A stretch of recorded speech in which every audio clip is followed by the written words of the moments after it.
What is going on, everyone, and welcome back to the channel. I hope you're all doing well. Today I've got for you a story about an insanely entitled sister-in-law who demands a $35,000 vacation for her family from this woman for free. Now, this story takes place 5 years ago, and actually there are loads of other posts from this Reddit user about her sister-in-law and other family members as well. So this could be the start of another Entitled People series. We'll see.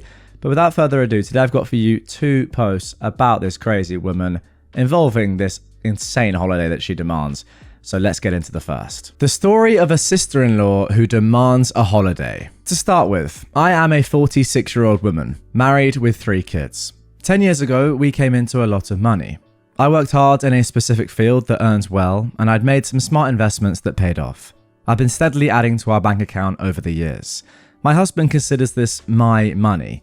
We don't have a prenup, so I'll refer to it as mine. When the first payout came in, I did what my husband and I had always discussed doing if we ever came into money.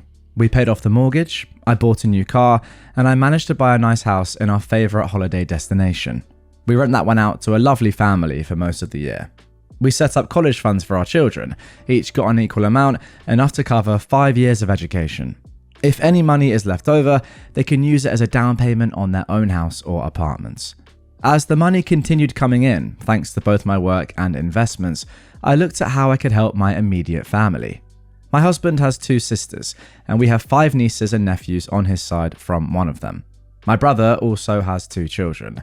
We decided that all of the nieces and nephews would get college funds too, equal to what our children received, and under the same strict stipulations. Goodness me, you must have done well here. My word, that's a lot of money. I gathered the information about costs and I made sure that everything was paid. One niece had already started college, so I reimbursed her parents for what they'd already spent to keep things fair. She managed to finish within 4 years and still had some money left over. I had an accountant, a dear friend, look into what would be the most beneficial for my brother and one of my sisters-in-law in terms of their mortgages. I paid off the majority of both. We sent my parents on a nice trip, since their house is already paid off. For both my in-laws and my other sister-in-law, who rent, I paid a certain amount to help them save. A portion of the money also goes to charity, both locally and abroad. I also set up college funds for the children of our closest friends and extended family. As a treat, my husband, our little ones, and I went on a vacation, paid for by us/me, with both my side and his side of the family.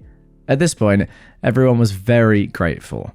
However, one of my sisters-in-law always needs to be in the spotlight, or her kids do. She's nice to my face, but I know for a fact that she's bad-mouthed me, made passive-aggressive remarks about me, my work, and me as a person, but always in such a way that you'd be the jerk for calling her out. My usual tactic, and one that always works, is to play the innocent/dumb one and nitpick what she says. I've shut her down many times without coming off as the female dog. For the past few years, she's been hinting that I should pay for a very nice, all-inclusive resort holiday for her and her family abroad because I, quote, have the money. Note, they have money saved that was originally meant for their kids' college funds, money that has barely been used. When COVID hit, she went quiet. She and her husband took it and still take it very seriously. Now that restrictions have mostly lifted, and it's worth mentioning again, guys, this post was written in mid-2020, she had a birthday party for herself and her son, since he really wanted one. No biggie. We showed up with gifts for both. The birthday boy got a voucher for camping gear, and my sister-in-law got a voucher she could use however she wanted. I added sunscreen, drinks, and a few other things since I knew she was planning some sort of holiday. Or so we thought. She asked about our holiday plans. We said we wouldn't be crossing any foreign borders. We're staying in our home country, but we booked a cabin for a week. Very nice, nothing luxurious. We still have to cook and do the grocery shopping. She started with the whole, "Oh, how nice. We're still thinking about what we want to do." My lovely husband and I both had a feeling about what she was hinting at, so we started spouting ideas, trying to dodge a disaster. We mentioned some family property they might use for a weekend, or a campsite that has entertainment for kids. Then it came. She showed us something she found online, and to be fair, it looked amazing. Not over-the-top luxury, but still very nice, all inclusive, water park for the kids, spa, the whole shebang. Price tag for a family of 7? $35,000. Wow. My husband said, that is a lot, but good thing you saved so much. She said, oh, we didn't. We thought you'd be paying for my birthday? Excuse me, what? She didn't ask, she just expected me to give her $35,000 as a birthday gift just because I have money. She went on about how I earn enough, we're family, her kids are my godchildren, and so on. We sat in stunned silence. Even the birthday boy and 2 of his sisters looked up from playing. My husband laughed. He thought it was a joke. My father-in-law just sat there. I apparently did a great impression of a fish. Nope, she was dead serious. You have the money, you can just give it. You won't miss it. This is a woman who's disrespected me and my work many times, but in a sweet, passive-aggressive way that's hard to call out. Still, my husband, my father-in-law, and I have called her out before. I just sat there, listening to her sweeten her voice, widen her eyes, her I want something face, and list all the reasons we should give her the money, completely ignoring the voucher we gave her. Once I snapped out of it, I said the one sentence she didn't want to hear. No. But you have the money. Yeah, that's true. So you can pay for it. Yeah, I could. Oh, well that's great then. But I won't. But we deserve it. You won't miss it and we're family. Yep, unfortunately, you and I are family now. I do love being family with your kids though. Fact is, we're family. Another fact is, we all deserve a holiday after the nightmare that was COVID. What's false though is that I wouldn't miss it. I absolutely would notice if $35,000 left my bank account. That was meant to be a joke, but still. She and her husband started ranting about how much they think I should pay. Oh my goodness, the husband's getting involved as well. Listen, you've shown zero respect for me or my work, I said. You don't appreciate that I've worked hard and made sacrifices to earn this money. You don't respect the fact that I paid off your mortgage, paid for your kids' education, even gave them money for a down payment. You badmouth me, you call me names, you've even told people my husband should divorce me. My sister-in-law tried to deny it. My brother-in-law called me a liar. Then my father-in-law chimed in and sided with me. And then their kids spoke up. They told their dad they had heard their mum say horrible things about me. The birthday boy even showed us a video he accidentally recorded while making a TikTok, and it captured her talking trash. My brother-in-law went completely silent. Then my sister-in-law tried to pivot. Fine, well, don't pay for the whole vacation. The least you can do is pay for our flights and let us stay at your holiday home. Keep in mind, we rent that home to a local family for most of the year, and due to COVID, they still live there. They can't or won't travel. Yeah, that's not happening, I said. First, the tenants can't leave. Second, you don't get to make demands. The voucher you got already has a very generous amount. Maybe put that towards a holiday. Third, you already got a paid vacation when we all went together. Fourth, if you want more money, get a better paying job. You have a degree. And lastly, you treat me like trash and still expect me to just hand over my hard-earned money? She started crying and turned to her dad, who once again sided with me. He said he understood and acknowledged the sacrifices my husband and I made. My husband was furious. He told her very clearly that this was not happening. Then we packed up our kids and left. Later, we got a call from my mother-in-law. She has some flying monkey tendencies and tends to favor this sister-in-law. By the way, guys, flying monkey in the context of narcissistic abuse refers to people who are manipulated by a narcissist to carry out their dirty work or to further their abusive agenda. As in, this woman has manipulated her mum into doing her dirty work for her and making her mum think that she's in the right when clearly she's not. So my sister-in-law's mum tried the whole, but they've had it so hard routine. My husband, though, handled it perfectly. After a long talk, she actually understood. And here's the kicker. My sister-in-law's kids were furious about the whole situation. They rebelled hard. They came to visit us and had a heart-to-heart. I told them we didn't blame them for their parents' actions. I explained why we weren't handing out more money after the initial gifts. The youngest still seemed to side with mum and dad, but the rest understood. They know about their generous college and home funds. We told them we didn't expect them to go against their parents, especially since they still live at home. They stayed for dinner and then went home. As of now, the kids barely speak to their parents. They still do chores and communicate the basics, but that's it. Then came more flying monkeys, relatives that my sister-in-law had reached out to. But a simple Facebook post by the birthday boy with the video shut that down. My sister and brother-in-law faced massive backlash from the extended family. They were uninvited from some events. We got several apologies. Some family members said they were torn. They understood both sides. The only part that still bothers me is how my in-laws are caught in the middle, especially my mother-in-law, who's very family-oriented. I know some of you might wonder why I won't just give her the money. Well, one reason is how she's treated me, even before the money. Another is that I simply don't feel comfortable just handing out money like that. I just ask that you share your opinion kindly. So, am I the jerk here for not paying? Okay, first of all, you are obviously not the jerk here at all. Secondly, I just want to say congratulations because you must have made so much money. I mean, how many kids did you say you've set up entire college funds for and paid off mortgages, paid rent, paid for family holidays already, giving like really nice birthday presents? I don't know what you got involved in. Maybe it was Dogecoin early, something like that. But fair play to you. I am jealous. Well done. I'm jealous and proud. That's just insane that you've been able to do that well. Well done. I'm sure you've worked very hard, as you've said, but you must have made a lot of money from whatever investments those are to have that level of cash to help out your entire family like that. So well done to you. Now, as I said in the introduction, there is another post that I'm going to include in this episode, sort of like an update, I suppose. But then there's also like dozens of other posts about this woman and yeah, the rest of OP's, well, I don't want to say entitled family. There are some interesting characters, let's just say that.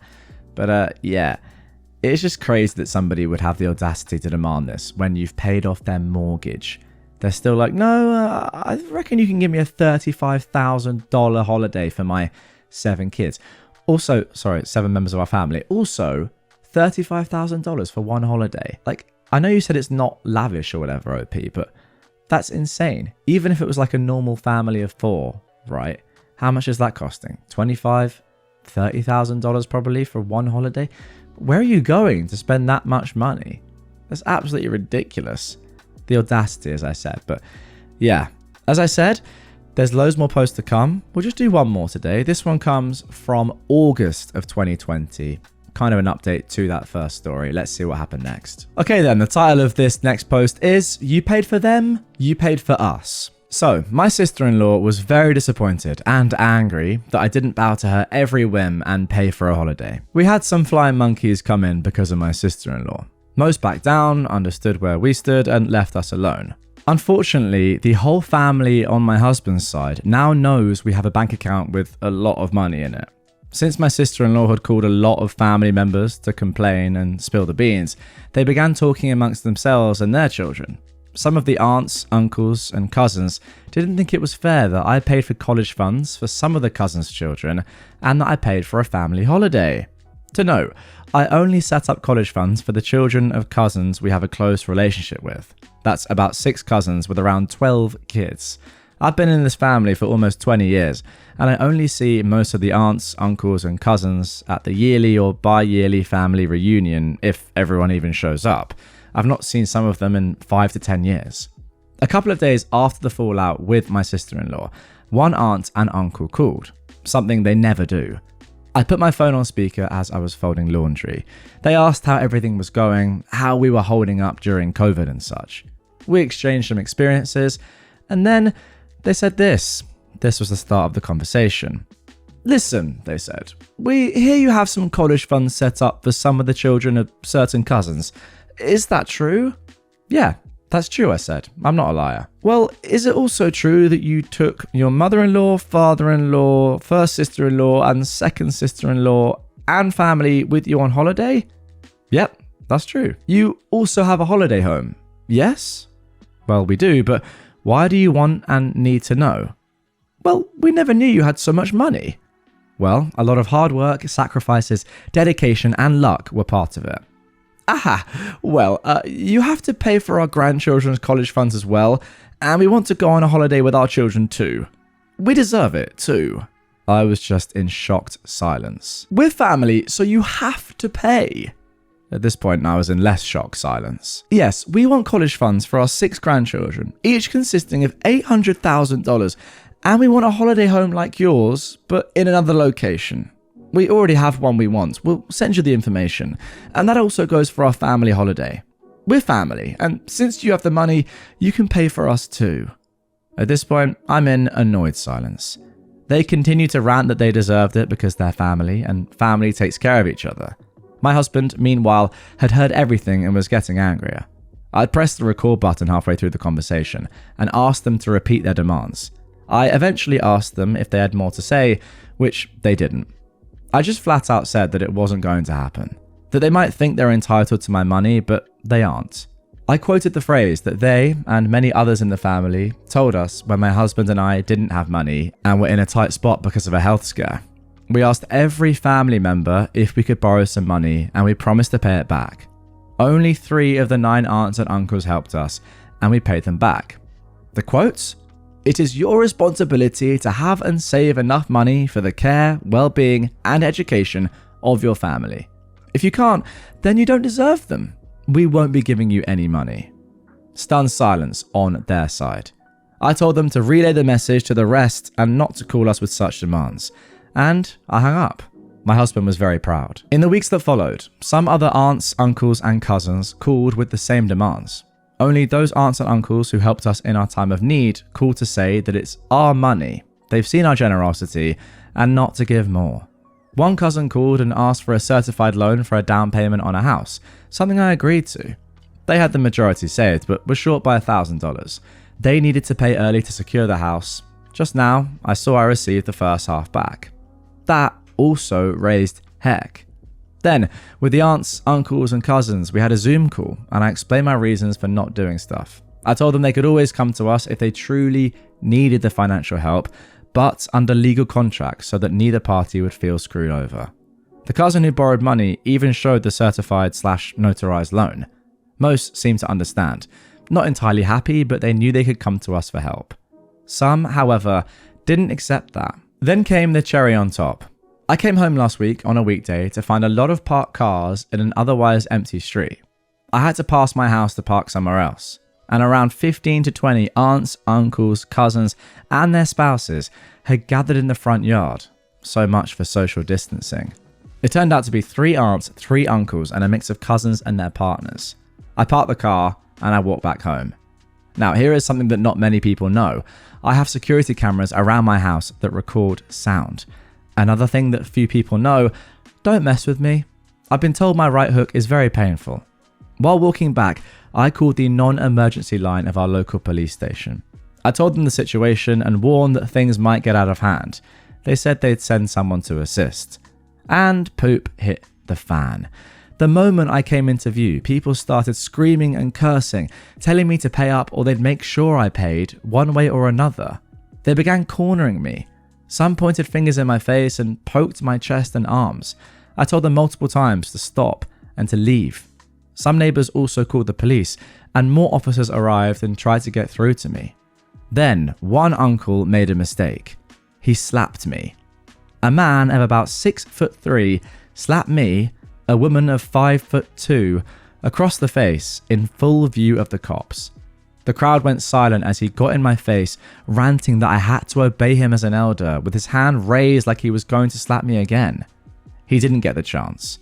I knocked him to the ground. He wasn't unconscious, but he was definitely rattled and stunned. That was apparently the cue the cops needed. The family members were shocked. The officers got them away from me and were clearly annoyed. A few of the aunts, uncles, and cousins ran to their cars and drove off. The rest were dealt with by some very angry police officers. Some received fines for breaking social distancing rules, and they may be facing charges. To shorten the novel already, I'm fine, I've just got bruised fingers. The uncle had a broken cheekbone. My lovely camera footage is now in the hands of the DA. The other family members have distanced themselves from what happened. To be honest, I feel really trashy. I feel like I'm dividing the family just because I won't hand out my money. My husband says it's my money and I worked hard for it, so I get to decide what happens. Still, I'm thinking about setting up college funds for the rest of the kids, though I'm doubting that. It would feel like I don't stand my ground, that I can be persuaded with violence, threats, and harassment. I'm so sick of it. Now, some other information as well, just to end this one. I've pressed charges, OP says, against my uncle for the little love tap that he gave me. Thankfully, he's not filed counter charges for the one I gave him in return. I've been told he asked for anger management and a psychological evaluation voluntarily. His statement is that he got carried away and felt he was being egged on. He also wrote a letter of apology and sent it to my lawyer. I don't know what to believe. This behaviour is out of character for him. He and his wife also contacted my lawyer with a written apology. All those present had to give statements, and one clear theme came out. They were all there because the aunt and uncle who called me first, the ones from above in this post, told them they should come and try to convince me. As for charges concerning the others present, my lawyer is looking into whether we can get charges to stick for harassment. He's also checking whether the instigators can be charged with anything else. That guy is having a field day. He loves this stuff. The relatives who weren't involved have sent texts, calls, and emails apologizing for the behavior of their spouses, siblings, or parents. None of them have asked me to drop the charges, just sent heartfelt apologies. Okay, wow, I thought that was going to be just a little update explaining how the sister-in-law reacted to you not giving her any money, or $35,000, for her free vacation. But no, things seem to level up a bit. And as I said, there are so many more posts that OP has written about her family. And maybe not just about her sister-in-law. You guys know this about me. I don't like to spoil things for myself. So I don't read any posts ahead really. I scan them to make sure they're good and entertaining for you guys, but I don't read them sentence by sentence, so I don't actually know what's going on until you do, in effect. But just looking through OP's Reddit account, I mean, there are a good 20, maybe even 30, maybe even more posts from OP. I mean, I'm still going now. Goodness me. So the point being, let me know in the comments down below. Do you want me to turn this into a series where we just go through OP's account and see how the drama continues with this ridiculous family? It seems like it has all the sort of ingredients for another one of these Entitled People series. And if you've been around on my channel for a while, you know what I'm talking about. We've had Betty, we've had Dan, we've had some other people as well, of course. But yeah, let me know down below what you think. What a crazy ending to this one, and I, for one, want to see more.